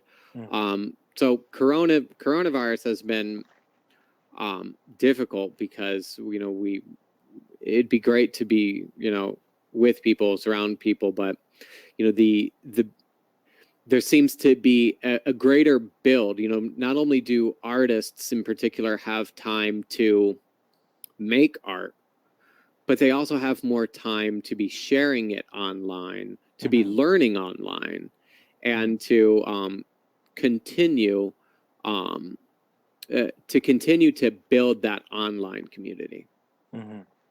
Yeah, and I think the plenty of time that artists got, or whoever, like anybody who's working on a skill or development of oneself, is to utilize this time. You know, finally the time is here, so all the dreams that we used to have are coming you have true. to use it. Yeah, and those who did not take this lesson or this opportunity of the plentiful of time, I think, are not going to do anything good later on. That's where the, you know, the psychological breakdown, you know, emotional breakdowns happen because you're letting the time use you as opposed to you using it. This is an opportunity, just like many things in life. We're dealt a certain hand of cards, and you know, it's our obligation to look at every opportunity in life as a lesson, to make the best out of it, because otherwise you're making the worst out of it, and then, you know, you're becoming a victim of circumstance as opposed to, you know, rising to the occasion and you know, really stepping up to the plate for those things. Yeah, Eric, how would you describe the art online community, and you are part of it? What values is it bringing up to the generation, students, artists, art lovers? So the online art community, it's a funny place. There is so much. So it almost seems like when you were in school and you had groups of friends. These groups of friends like these things, these group of friends like those things, but they're all connected in the body of, you know, the whole school. The art community seems to be the same way. It's relatively segregated by the type of artwork that the people like. So I'm really big in the community of realism. I don't know much about the community of abstract art or of photographic based art. A lot of times, photography based art and life based art, realism, they swap within each other. The community as it's growing is becoming more kind. At least from my perspective, I've noticed within these past 10 years, that it seemed like the online community went through a period of time where it was very kind of ugly, especially online. Where people always finally found their place to speak all of the negative things that they wanted to. I've experienced actually much more positivity in the online communities, and much more support. There's so many people that are now offering lessons and kind of freely giving information as opposed to holding on to it. You have people that think that there's art secrets. There really should be no art secrets. And it seems like, especially now there's this massive trade of information from one artist to the next, especially on the online community, where it's become more fashionable to teach, to give information, as opposed to just saying, here's my painting, do you like it? Do you want to buy it? It's better to it's become more acceptable to be giving, and using your art as a tool, as an example, to give lessons, to give information. Interesting. Eric, how would your day look like? Let's say How in would the my day norm. look like? Yeah, as an artist. I wake up and I go straight to the espresso. Get myself comfortably caffeinated. I'm usually awake before my wife and the baby, so I'm tiptoeing down the stairs, which are terribly creaky. At that point, I get, I come into my studio and I get paint on my palette. I'm working on maybe 15 paintings at any given time. Now, I work primarily in oil paint, which can dry terribly slow, especially in the colder months. So a painting might need a week or more to dry. Now, if I worked on only 1 or 2 paintings, I'd only have 1 or 2 days, maybe in a week, to work on. So I've got this revolving door of paintings that I can just keep swapping out. And I start in the morning, and I pretty much get the paint on my palette and just get right into it. Once the baby and the wife wake up, I eat lunch with them, play with the baby a bit, and then I kind of go back into the studio. I'm very fortunate to have a studio right here at home. That way I can be there if I'm needed for anything. So I pretty much just get up and go right to work. I do teach at the Academy of Realist Art, Boston, online still. So I teach a few days a week at the Academy of Realist Art, which is pretty easy. I essentially jump on a Zoom meeting, and I work with the students on what they're working on, and I have them send photos, and then I can annotate and draw on their drawings, and give them thorough video critiques on whatever they're working on, or give them a lecture based on whatever subject that would be needed. But then essentially it's breaks around food and playing and spending time with the family, and then I usually will paint really late into the night. My day of work painting is usually 12 hours. Wow. Every single day. But this is what I do. This is all I do. Yeah. I don't have a very large circle of friends. I think that I think it's best for me to keep a relatively small, close circle of people who share similar standards, similar ethics, and so I keep my circle of friends pretty small. So I'm not looking for a million opportunities to do other things than paint. I really feel dedicated to my craft, and I practice what I preach in regards to it. How would you have a sneak to a book or whatever other related interests in this kind of schedule? Audiobooks, audiobooks have been really great. I've been listening to more lectures and audiobooks more than music as of late. That way I can indulge in something while still working. Also, I'm working 12 hours a day almost every single day, so I can go through a lot of books. I can go through a lot of lectures. So that's been one of the ways that I've been able to.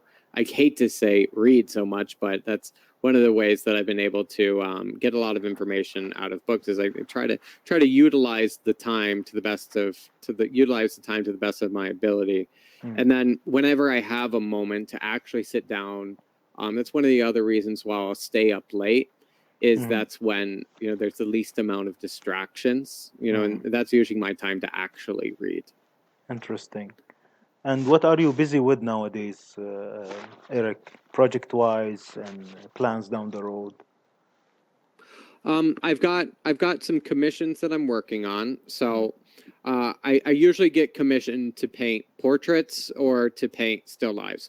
I rarely get commissioned to paint landscapes, but portraits of people's loved ones, or commissions of objects. So I have one painting that I'm working on, which is an old 19th or 18th century carved piece of ivory. And some of the one of the collectors that I know, we're good friends as well. It's a man and a woman, and he's American, but he originally grew up in China. So he has a deep connection to Hong Kong and just the Chinese way of life and just general aesthetic. So he had this amazing 18-inch piece of carved ivory with more detail than I can even describe in words. And he said years ago, if I ever wanted to paint it, then I could borrow it. And he essentially ended up commissioning a painting of it. So I'm working on that still life for him, which I've probably put over 100 hours into already. Wow. And it's maybe halfway done. It is so unbelievably detailed. I don't know what to do. But for the most part, I prioritize the work that is commission based. That way, I keep a very good relationship with the people who collect my paintings, collect my work, because I like to think of them as proprietors more than I think of them as owning it. It's still my painting, right? But you are now the caretaker of it for your entire life, should you unless you should sell it. But it doesn't change the fact that it's my painting, it's my work. Yeah. So whenever I sell a painting, I still treat it, with the same level of integrity as if it were still my own. So I make all of my own paints. I hand grind my own paints the way they did in the Renaissance, and I put a lot of research and emphasis on my materials. That way I can make sure that my paintings last the test of time. I just said that I made a lot of my all of my paints like they did in the Renaissance.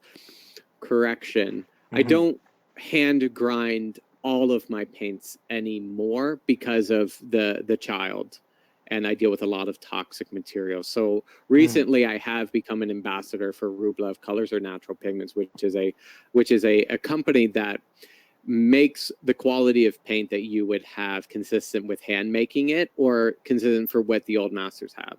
So the paint is unlike your average store-bought paint, which is filled with stabilizers and fillers, which are all very bad for the integrity of the painting.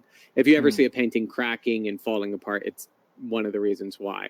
Mm-hmm. So anybody who owns my work, I give them kind of a lifetime warranty, if you will, Yeah. because it's still, I paint, I have a lot of care in my work. I take a lot of care. I put a lot of care into my craft. I want my painting to last not 50 years. I want it to last 500 years. I want it to last 1,000 years and still be in good condition. And it will go from one person to the next. If it stays within a family, great. If it goes to an institution or museum, that's another thing. But so long as I am alive, I tell people if there's ever any issues with the painting, let's say there was a fire or wires break and a painting gets scratched or a varnish yellows and it needs to be replaced. I do all of those things free of charge. Of course, if there's severe damage, then there's a little bit of a charge for that. But I understand that life happens, and I personally want to be the man in charge of my own work. That way I can ensure its integrity for the test of time, and I do that as a courtesy for anybody who chooses to be the proprietor of one of the paintings that I've done. Wonderful. I think our audience would see Eric one more time, maybe several times in the new episodes. I would not say whatever we agreed to have going forward, Okay. but we will meet Eric on few interesting subjects, really part of which is what we have discussed now. Eric, how would learners and students reach you, and what do they expect from your lessons? You can reach me on my website, which is ericjohnsonfineart.com. You could find me on Instagram or on Facebook. On Instagram, it's pretty easy to find. You just type in Eric, that's ERIC, Johnson, JOHNSON, arts, or I'm sorry, Eric Johnson Artist. So if you type in Eric Johnson Artist into Instagram, you'll be able to find me. It's where I share a lot of information on my working process and videos of myself painting. Also, you can find me through the Academy of Realist Art Boston on Instagram. That is ARA Boston, and the website is araboston.com as well. There you'll be able to find some of my biography and my students' work. I also I teach online for with the midst of pandemic. I teach online I'm primarily the online teacher for the school, and I also teach private lessons or online or individualized instruction as well for anyone who desires it. What you could expect from my lesson would be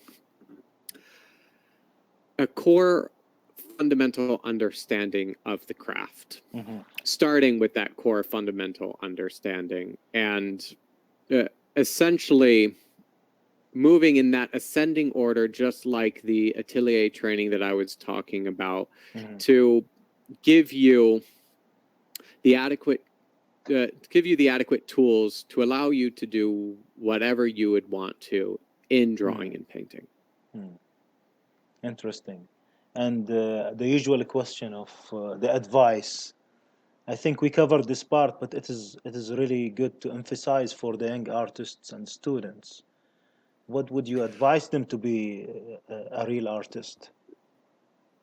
My advice, firstly, is to seek out training, to seek out somebody, perhaps even locally.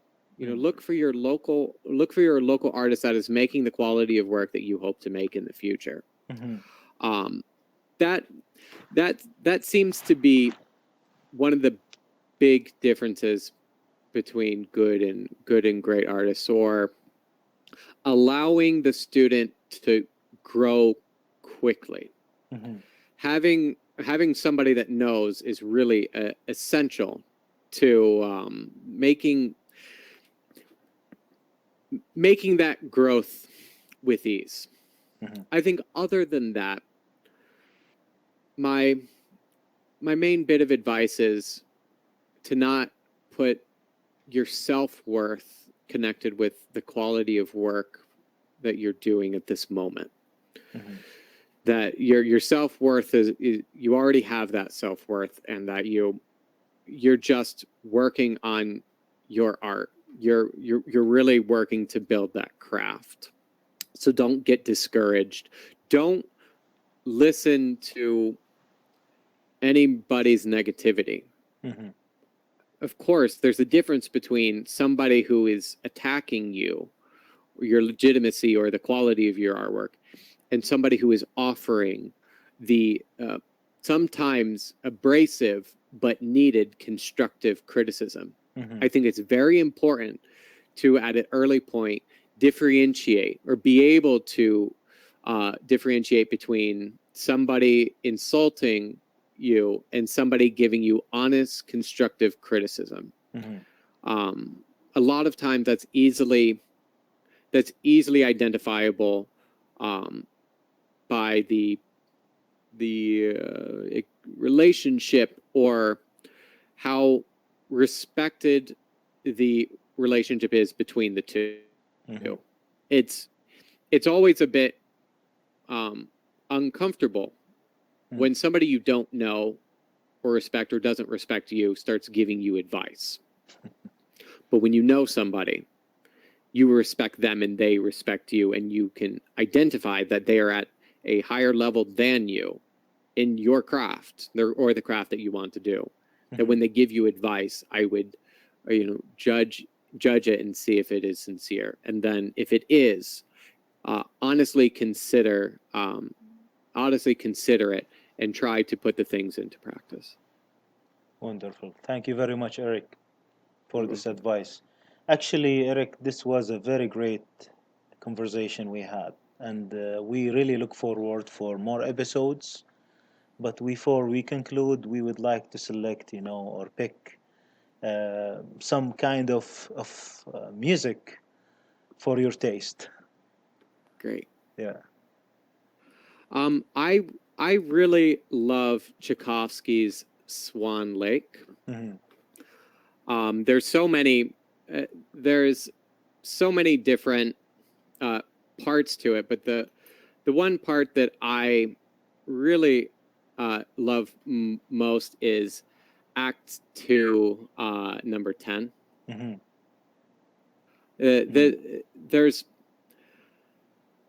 There's something so powerful about Tchaikovsky's compositions, and when I think of some of my favorite music, I go to Bach and I go to Tchaikovsky, because on one hand, Bach gives us almost a mathematical, harmonious exposition of sound, but Tchaikovsky gives us a certain sense of power. And I think that it speaks to me because Tchaikovsky has brought out a powerful exposition of what sound could be in form of music. And I think in my painting, as subdued as sometimes my work might be, the idea is that I'm trying to paint a powerful representation, not always exactly as of what reality really is, but what it could be. Mm-hmm. Interesting. This reminds me of the light versus form. Bach versus Tchaikovsky. Yes. Exactly. We will listen to that at the end of the episode. And here, I would really thank you again, Eric. I really enjoyed the conversation. And I would leave the conclusion to you. Thank you all for listening. I've really enjoyed this opportunity to just take the time and speak with all of you. I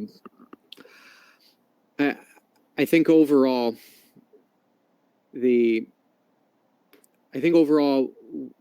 we all have an obligation to be more sincere in these times, and to just